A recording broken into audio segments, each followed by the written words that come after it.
At 5:47 in the morning, my house started shaking. At first, I thought it was thunder. Then I heard the grind of metal, the deep roar of diesel engines, and a crushing impact that rattled my windows like an explosion. I ran to the front door just in time to see 8 tons of filthy, slush, heavy snow crashing down across my driveway. It wasn't drifting. It wasn't natural. It was being dumped, deliberately, by 3 landscaping trucks idling in front of my house. The air reeked of exhaust. My garage door, the heart of my auto restoration business, disappeared behind a wall of gray, salt-streaked ice. And standing there, 10 feet from the destruction, was Vanessa Hargrove, president of the Ridgewood Pines Homeowners Association, white parka, designer boots, phone held up, recording like she was capturing a holiday parade instead of sabotage. "Higher," she yelled to the driver. "Make sure you block the garage completely. He won't run that business from my neighborhood anymore." My neighborhood. I operated legally. Every permit approved. Every inspection passed. My garage in Briar Glen, Missouri wasn't some shady operation. It was my livelihood, my rebuild after a brutal divorce, my second chance. But Vanessa didn't care about zoning laws or county codes. She cared about control. She thought if she buried my driveway, she buried my income. She thought snow was the perfect weapon, temporary, deniable, just inconvenient enough to ruin me quietly. What she didn't understand was that every second of her little snow war was being recorded. Every shouted order, every truck logo, every deliberate scoop of that frozen mountain. She believed she was burying my business. In reality, she was building the case file that would bury her in federal charges. If you want to hear more true stories like this, make sure you hit that subscribe button to HOA Gone Wild, and tell me in the comments, where are you watching from? When I moved to Briar Glen 2 years earlier, Ridgewood Pines looked like the kind of place real estate agents describe as peaceful and well-maintained. 12 homes arranged in a perfect circle, lawns trimmed with military precision, identical black mailboxes lined up like soldiers, one narrow road in and out of the cold D-sack, no through traffic, no noise, no surprises.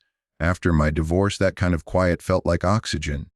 I bought the house for one reason: the oversized detached garage tucked behind the property. It was big enough for 2 lifts, proper storage, and space to breathe. I didn't see a garage. I saw a second chance. Restoring classic cars had always been more than work to me. There's something about taking a rusted-out Mustang or a tired old Camaro and bringing it back to life that feels personal. You strip it down.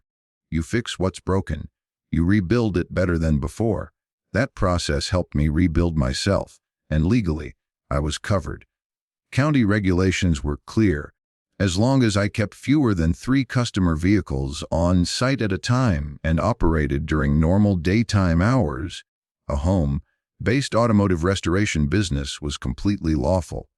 I studied the code before I ever signed the closing papers. Vanessa Hargrove didn't like that detail.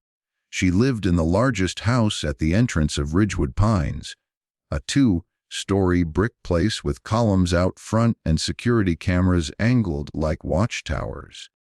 Every car that entered the neighborhood passed directly in front of her porch, and she made sure everyone knew it. She treated that entrance like a throne. The first letter arrived 2 weeks after I moved in. Notice of commercial activity violation. The language was cold and formal, stamped with the HOA logo like it was a court summons. I wasn't surprised. I responded calmly with copies of my zoning approval and county documentation. I even highlighted the sections that applied to me.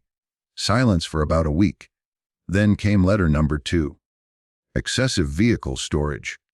At the time, I had 2 customer vehicles, a 1968 Mustang and a 1972 Chevelle, plus my own pickup truck. That was it. Fully compliant. I sent photos, dated, time-stamped, That's when the noise complaints started. I worked between 9 in the morning and 5 in the afternoon. No late night grinding. No dawn air compressors. Still, code enforcement knocked on my door 3 separate times that month. Each visit ended the same way. "You're within your rights," the officer would say, almost apologetic. "We're required to respond to complaints." Complaints. It didn't take a detective to know where they were coming from. Instead of backing off, Vanessa escalated. She started posting vague, pointed messages on the HOA's online page. Certain homeowners are engaging in industrial behavior. Property values depend on maintaining residential integrity. She never used my name. She didn't have to. In a neighborhood of 12 houses, everyone knew exactly who she meant. I tried to handle it like an adult. One afternoon, I walked up her driveway. She was watering ornamental shrubs that already looked perfectly hydrated. "Vanessa," I said evenly, "I'm following every regulation. County and HOA. If there's something specific, let's talk about it." She turned off the hose slowly, like she was finishing a scene in a play. "Regulations can change," she said with a tight smile. That sentence stuck with me, because that's when I understood. This wasn't about compliance. It wasn't about rules. It was about control. Over the next 6 months, the fines became almost creative. 10 minutes too long with my trash bin at the curb. An oil stain on the driveway that predated my ownership. A complaint about unsightly mechanical sounds, unsightly sounds. Meanwhile, her husband's landscaping trucks, branded with Hargrove Outdoor Solutions, were regularly parked overnight on the street, technically violating the same HOA bylaws she quoted at me. But somehow those violations were invisible. No one challenged her. Most of the neighbors kept their heads down, smiles at the mailbox, quick waves, no involvement. Except for Mrs. Collins next door. She was in her late 70s, sharp as ever, and had lived there since the development was built. One evening, while I was clearing snow off my walkway early that winter, she leaned over and said quietly, "You're not the first." I paused. "Not the first what?" She lowered her voice. "She's run 3 families out. Different reasons. Same pattern." That settled heavy in my chest. It wasn't personal. It was habitual. Vanessa didn't want a quiet neighborhood. She wanted obedience. She wanted everyone to know that the entrance to Ridgewood Pines wasn't just a street. It was her gate. And I wasn't bowing. The tension simmered all fall. Every letter, every inspection, every passive-aggressive post online tightened the wire between us. Then January came. The forecast warned of a major winter storm. Heavy snow, high winds, overnight accumulation. The town prepared. Plows were staged. Salt trucks lined the main road. I remember watching the first flakes fall that evening and thinking it would just mean a longer morning digging out. I had no idea that Vanessa had been watching the weather report too. Because to her, that storm wasn't an inconvenience. It was an opportunity. Snow wasn't just frozen water. It was weight. It was blockage. It was deniable. And by sunrise the next day, she would decide it was the perfect weapon. The blizzard didn't arrive gently. It slammed into Briar Glen like a freight train. By midnight, the wind was howling hard enough to bend the trees at the edge of the cul-de-sac. By 3 in the morning, snow had piled halfway up my front windows.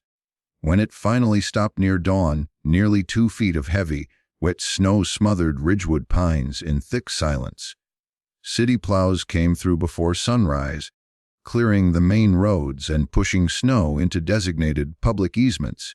Standard procedure after storms like this. One of those easements sat along the corner of my property, technically city space, not mine. Most people would have seen that pile and thought nothing of it. Vanessa saw opportunity. At exactly 5:47 in the morning, my security system pinned with motion alerts. headlights cut through the dim blue light of early dawn.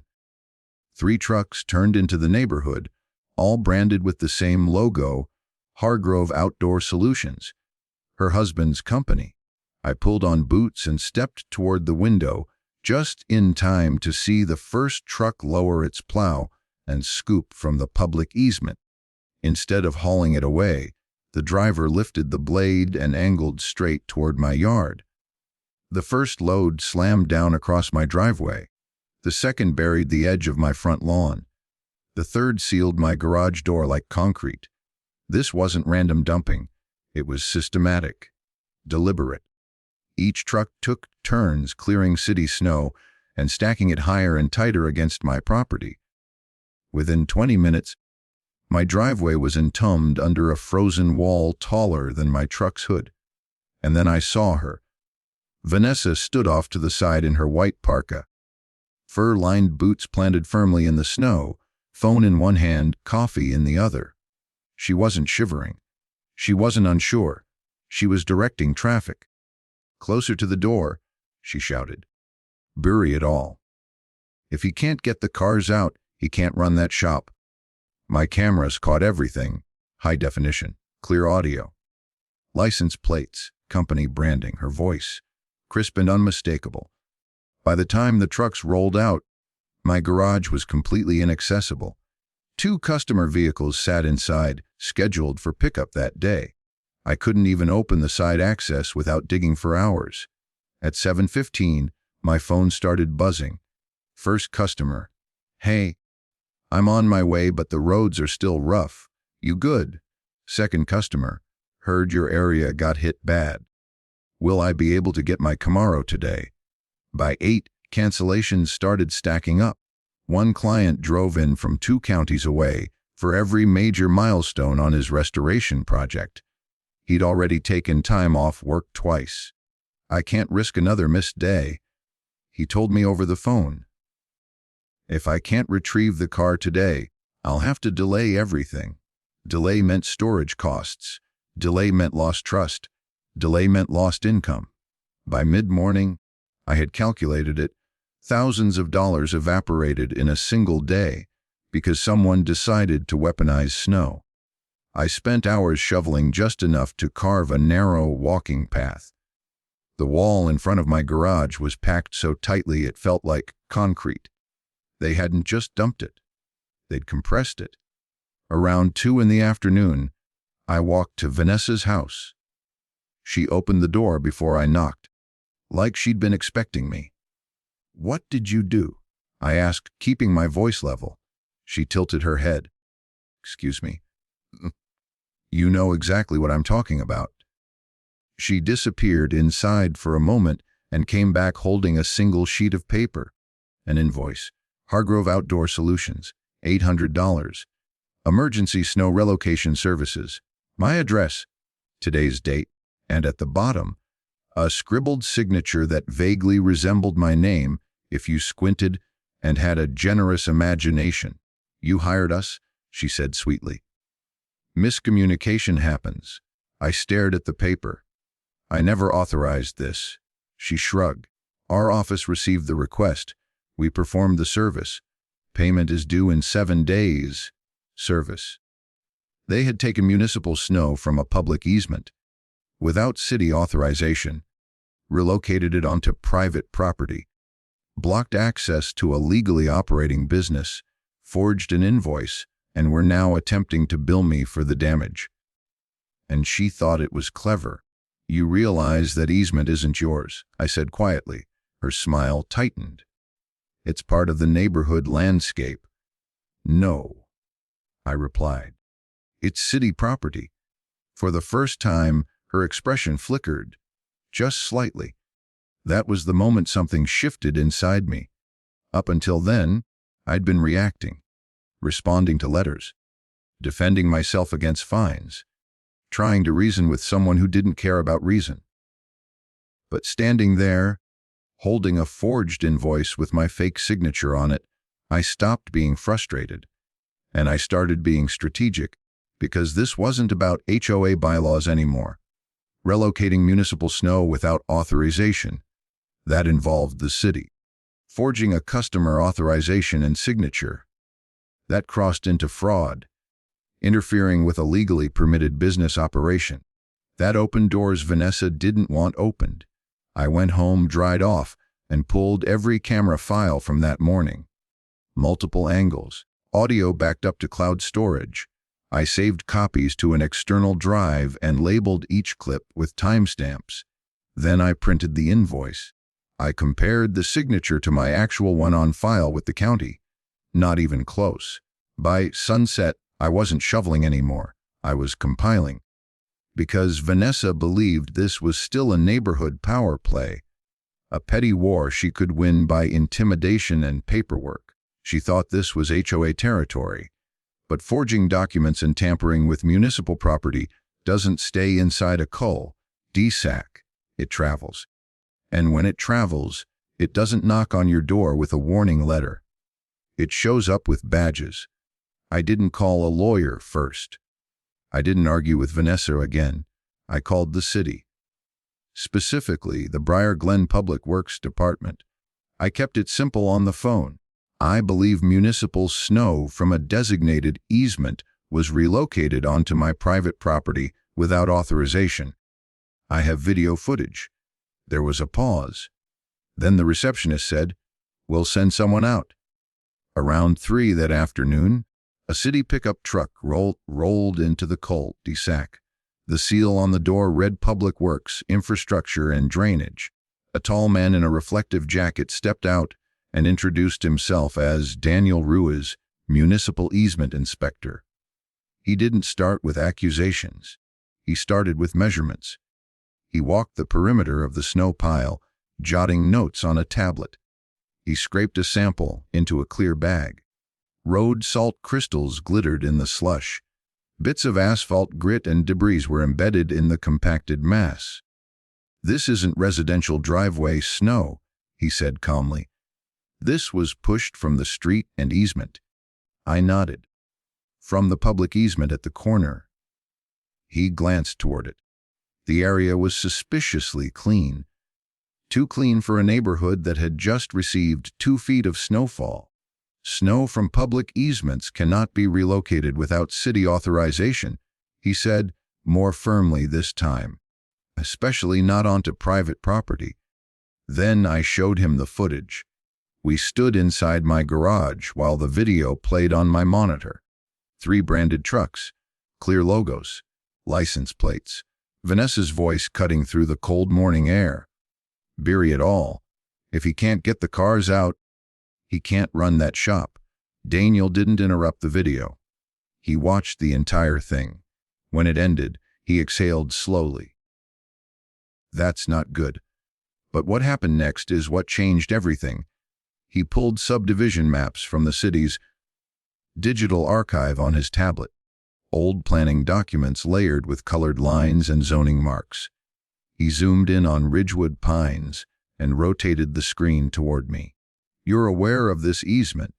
he asked, pointing to the strip along my corner. "Yes." He zoomed out, and this one. A thin blue line ran behind several properties at the back of the cul-de-sac, including Vanessa's.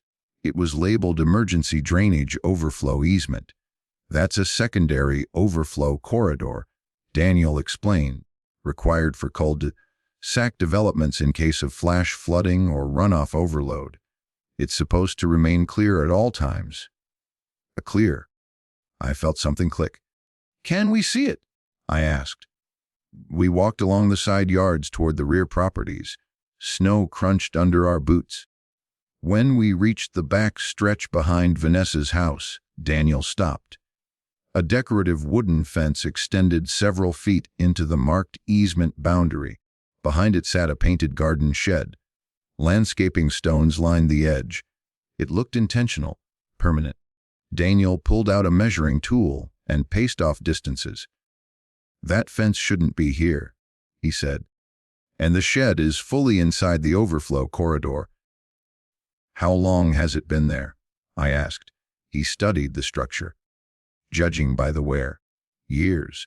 Here's where Vanessa's plan unraveled. The snow her husband's company had dumped onto my property wasn't clean backyard snow. It was mixed with plowed street runoff, road salt, vehicle residue, possible oil traces.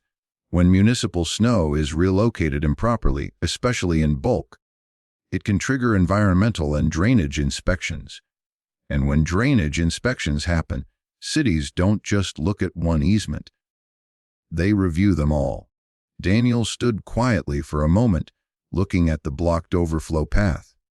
"If this corridor is obstructed," he said carefully, "and we have documented contamination concerns from relocated municipal snow, the city is required to assess drainage compliance for the entire subdivision." "Required," I repeated. He nodded. Legally. For the first time in months, I smiled. Vanessa had spent half a year trying to corner me using HOA technicalities, trash bins, tool noise, driveway stains. She operated in small, controlled moves, the kind that kept everything inside the neighborhood bubble where she held power. But she'd stepped outside that bubble. She had redirected municipal property. She had done it on camera. And in doing so, she triggered municipal oversight, the one thing she couldn't control. Daniel took photos of the fence posts, the shed foundation, the encroachment lines. He marked coordinates and attached them to the case file tied to my initial complaint. "This will escalate," he said. "It won't be immediate, but it will escalate." That evening, city markers appeared behind several homes, including Vanessa's. Small orange flags stuck out of the snow, outlining the true easement boundary like silent warnings. Neighbors noticed. Curtains shifted.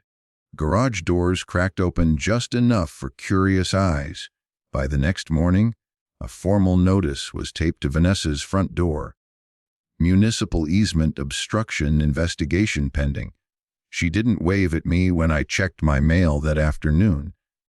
She didn't film from her porch. For the first time since I moved into Ridgewood Pines, her house looked uncertain. Vanessa had tried to bury my driveway in snow. But in doing so, she had uncovered something far more dangerous, a legal clause buried in subdivision planning documents that she either ignored or assumed would never matter. The emergency overflow easement wasn't decorative. It was mandatory. And now the city was looking. Not at me, at her. Daniel called me the next morning. "You need to meet someone," he said. "Bring your documentation." That's how I found myself sitting across a steel conference table at Briar Glen City Hall from city engineer Lauren Patel. She didn't waste time on pleasantries. She reviewed the footage, the invoice, the subdivision maps, and Daniel's initial notes with quiet precision.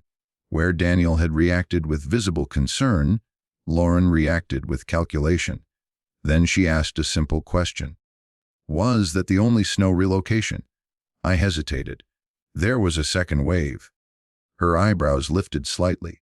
Around mid-morning on the day of the dumping, after the first 3 truckloads had sealed my driveway, 2 more trucks returned.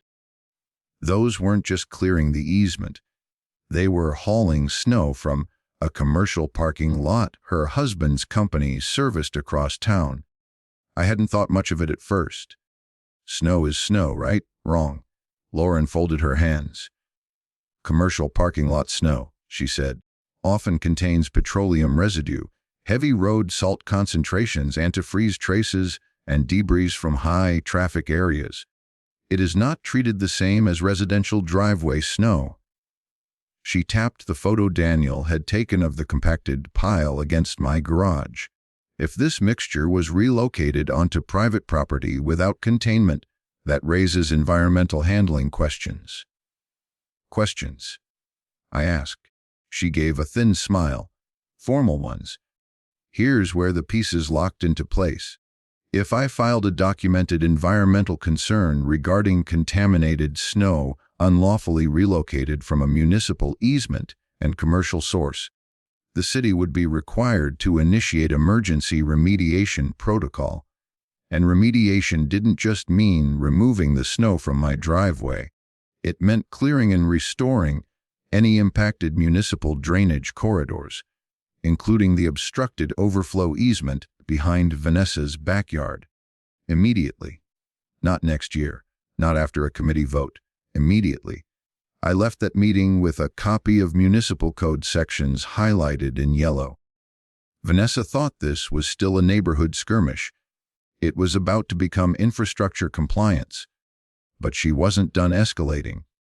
2 days later, an emergency HOA meeting notice appeared in every mailbox in Ridgewood Pines. Subject: hazardous snow storage and community risk. She was accusing me. When I walked into the clubhouse that evening, every folding chair was filled. The air felt charged. Vanessa stood at the front beside a projection screen. Posture rigid, expression controlled. "We have a serious safety concern," she began. "A homeowner has allowed contaminated snow to accumulate, creating environmental and structural hazards." Allowed. I said nothing. She showed photos of the snow pile, carefully cropped to exclude the trucks. She referenced possible runoff damage and liability exposure. She framed it as though I had imported toxic waste into the neighborhood for personal gain. Then she proposed sanctions: immediate suspension of my garage operations, daily fines, legal review. Her vice president, Mark Ellis, avoided eye contact with me. 2 other board members shifted uncomfortably. When she finished, I stood calmly.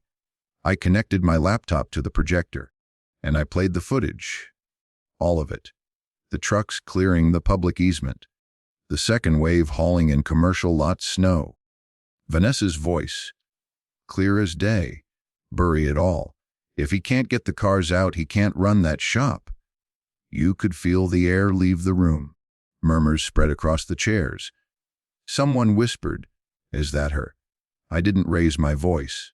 I displayed municipal code sections regarding unauthorized relocation of public easement material. Then I held up the invoice. "And this," I said evenly, "was presented to me with a forged signature requesting payment." Mark Ellis leaned forward. "Vanessa, is this accurate?" She stiffened. "This is being taken out of context." Right on cue, the clubhouse doors opened. Lauren Patel walked in. She hadn't been invited by Vanessa. I had forwarded her the meeting notice earlier that day along with the contamination filing. Lauren introduced herself to the room and spoke without theatrics. "The city has initiated a review regarding unauthorized relocation of municipal snow and potential environmental contamination," she said. "Additionally, the emergency overflow easement behind multiple properties in this subdivision is currently obstructed and non-compliant." Every head turned toward Vanessa. Lauren continued, "If contamination concerns are substantiated, remediation will require immediate clearing of that overflow corridor to ensure proper drainage." Someone in the back muttered, "That's behind Vanessa's yard." The board shifted into panic management mode. A vote was called on Vanessa's proposed sanctions against me. It failed, unanimously. For the first time since I moved into Ridgewood Pines, she didn't control the room, but she still believed she could control the outcome. That part shocked even me. A week later, I received a quiet phone call from Daniel. "You should know," he said carefully. A city council liaison reported an inappropriate conversation. Inappropriate how? There was an attempt to expedite removal of certain drainage requirements in exchange for consideration, a bribery. Vanessa had tried to shortcut the infrastructure review by offering something to someone who wasn't for sale. Unfortunately for her, the liaison documented everything and reported it up the chain. At that point, the situation officially outgrew snow. Unauthorized municipal relocation, environmental contamination, easement obstruction, forgery, attempted interference with city oversight. What began as a petty HOA power play was now a multi-department municipal matter. Investigators weren't looking at my driveway anymore. They were reviewing contracts, communication logs, financial records. Vanessa had tried to suffocate my business under a pile of snow. Instead, she had triggered a paper trail that stretched far beyond a cul-de-sac. And now, the city wasn't just clearing snow. They were clearing house. Saturday at 2 in the morning, Ridgewood Pines lit up like a construction zone. I woke to the low rumble of diesel engines. Deeper, heavier than the landscaping trucks Vanessa had used. When I looked outside, rotating amber lights washed across the snow-covered houses. Front loaders idled at the entrance to the cul-de-sac. 2 municipal dump trucks waited behind them. Survey markers glowed under portable floodlights. This wasn't a neighborhood contractor. This was the city. Daniel had warned me remediation would move quickly once environmental handling was triggered. He hadn't exaggerated. Crew leaders walked the perimeter of my yard first, conferring over tablets. One operator lowered a loader bucket and carved into the frozen wall that had sealed my garage all week. The compacted mass broke apart in dense slabs, revealing layers of gray slush, sand, and chemicals streaked ice beneath. They worked methodically: scoop, lift, dump into lined municipal trucks marked for controlled disposal. Within 45 minutes, my driveway began to reappear. By 3:30, the last of the contaminated snow was hauled away for proper processing. For the first time in days, my garage door was visible, but the operation wasn't finished. Surveyors repositioned orange markers and followed the blue-lined digital map Daniel had shown me earlier in the week. The emergency overflow easement behind the back row of houses, including Vanessa's, had been officially flagged for immediate restoration. The floodlights shifted, equipment moved. Crew members began dismantling sections of Vanessa's decorative fence that extended into the marked corridor. They worked carefully but without hesitation. Posts were extracted, panels stacked aside. Her garden shed, the one that had sat inside the easement for years, was lifted with straps and relocated to a compliant position inside her legal property boundary. Everything documented. Everything photographed. Everything by the book. Then came the final step. To restore the drainage channel's function, crews compacted cleared snow into a structured 12-foot wide corridor stretching from the street entrance along the back property line. It wasn't a random pile. It was graded and leveled to preserve runoff flow if rapid melt occurred. And because of the way the cul-de-sac was designed, that restored channel ran directly along the side of Vanessa's driveway access point.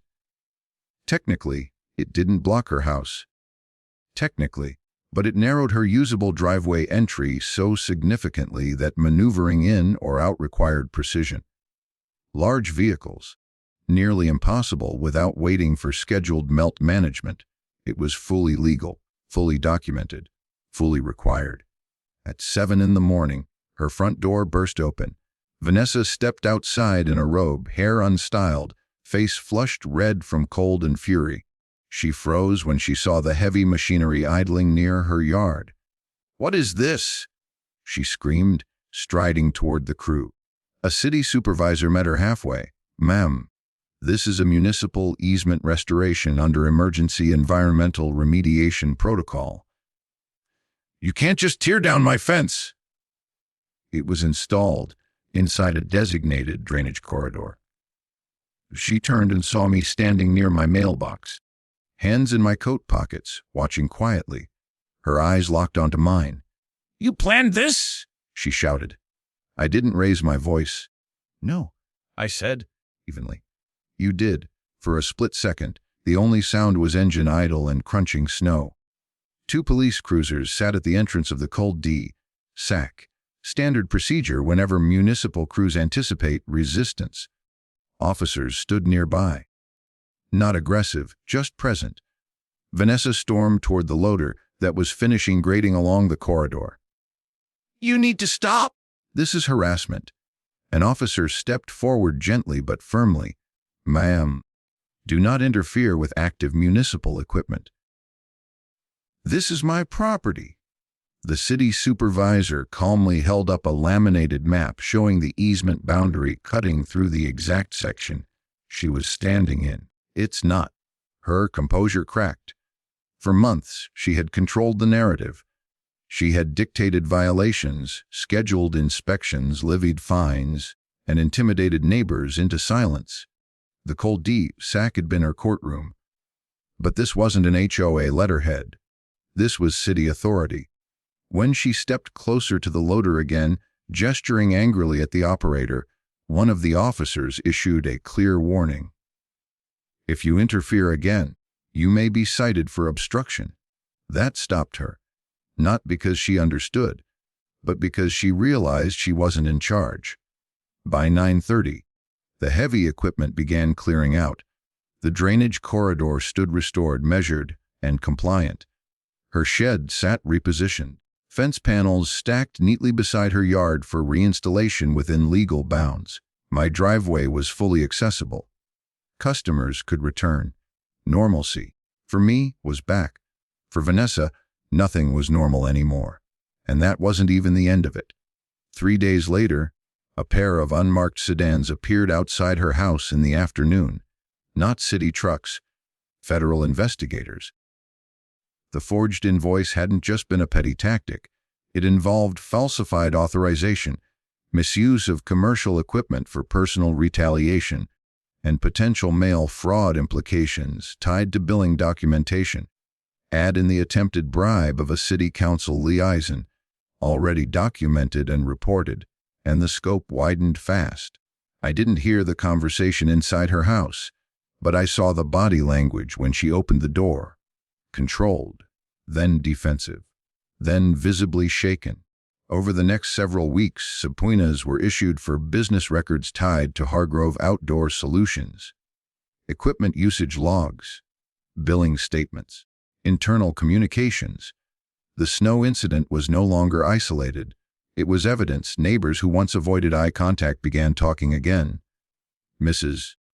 Collins brought me cookies one afternoon and said quietly, "I've lived here 30 years. I've never seen anyone stand up to her." I didn't feel triumphant. I felt steady, because this was never about revenge. It was about boundaries. Vanessa tried to bury my livelihood under 2 feet of snow. Instead, she exposed years of overreach buried under her own backyard. And when she screamed that morning, accusing me of planning it all, she wasn't entirely wrong. I hadn't planned the storm, but I had planned the response. And unlike her, I made sure mine followed the law. Weeks passed, and the truth began to crystallize like ice under sunlight. Investigators traced every paper trail, every slip of accounting, until Hargrove Outdoor Solutions books looked less like business records and more like a ledger of personal vendettas. Equipment labeled as necessary for municipal work had quietly fueled private campaigns of retaliation, the snow operation being just one cold example. Each forged invoice wasn't just a clerical error. It was a thread in a web of deception that stretched far beyond the driveway confrontations and HOA letters. Vanessa, desperate for one final act of defiance, turned to the very tool she had wielded to manipulate public perception: live streaming. She raged on camera, accusing others of corruption, painting herself as the wronged hero. But the irony was brutal. Every claim, every shout, only laid bare the evidence investigators had been quietly assembling for months. Her words, meant to intimidate and sway, became a confession written in real time for anyone watching, her own digital undoing. The indictment that followed was relentless. The grand jury didn't just see a pattern of petty grudges. They saw calculated fraud, misuse of municipal resources, and attempted bribery. It was a catalog of abuses, the kind that left no room for excuses or spin. Vanessa had always tried to control the story, to script reality to her advantage. Now the narrative slipped from her fingers, carried instead by law and fact. Her arrest was almost cinematic in its symmetry. The officers approached slowly, deliberately, as if aware that this stage, her pristine, manicured driveway had once been her weapon. Neighbors peered through blinds and across fences, a muted audience to a moment that had been building for months. The confrontation that had always been one sided now reversed itself. Vanessa, once a storm of authority and intimidation, stood frozen, powerless. There was a subtle poetry in watching someone so consumed by control meet the consequences of their own actions. For years, she had attempted to bend circumstance and community to her will, to orchestrate fear and compliance.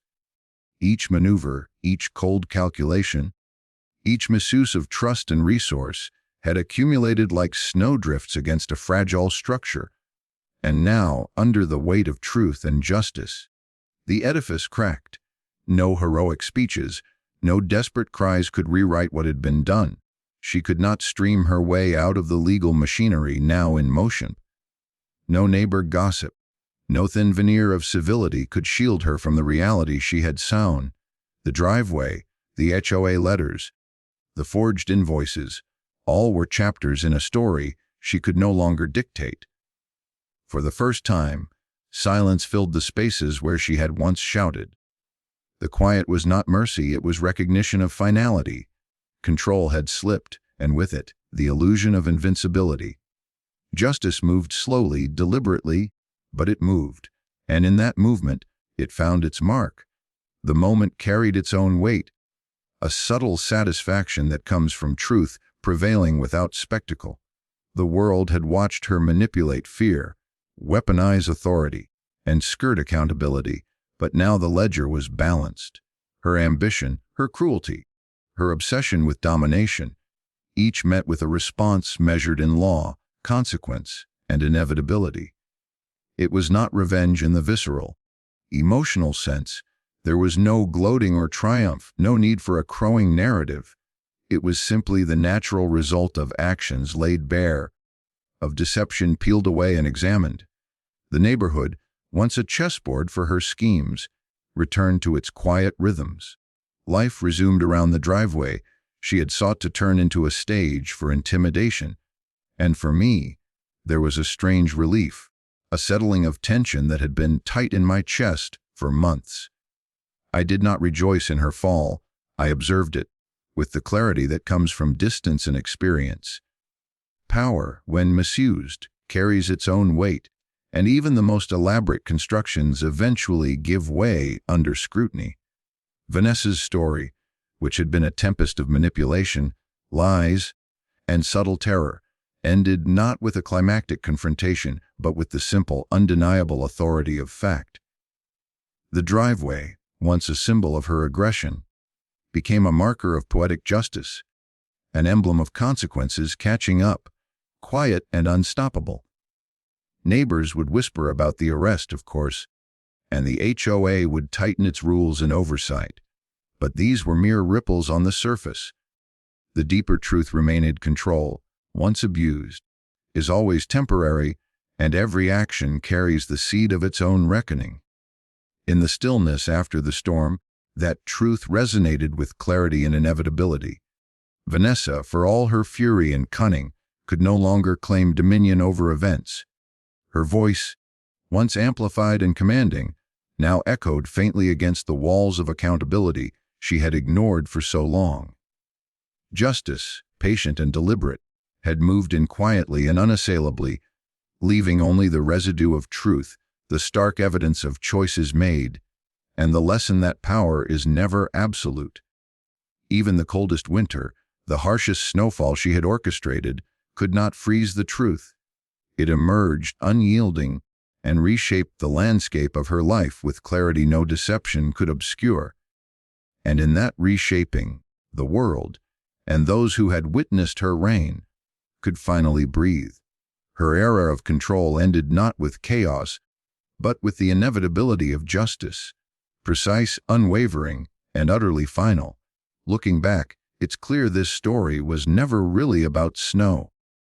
It was about control, about what happens when someone mistakes a volunteer role for unchecked power.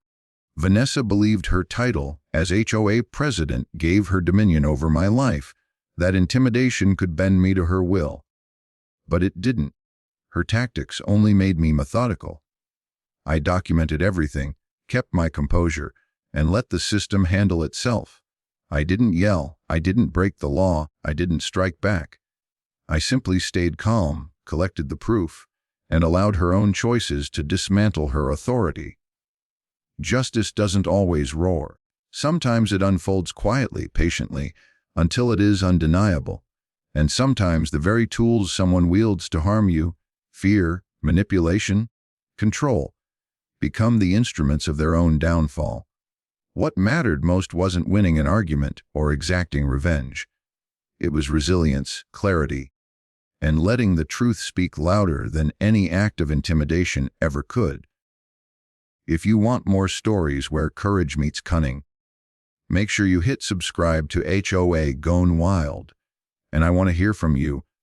Drop a comment below and tell me, where are you watching from? The neighborhood might have been frozen in snow once, but in the end, life, connection, and justice thawed it all, and left something stronger behind.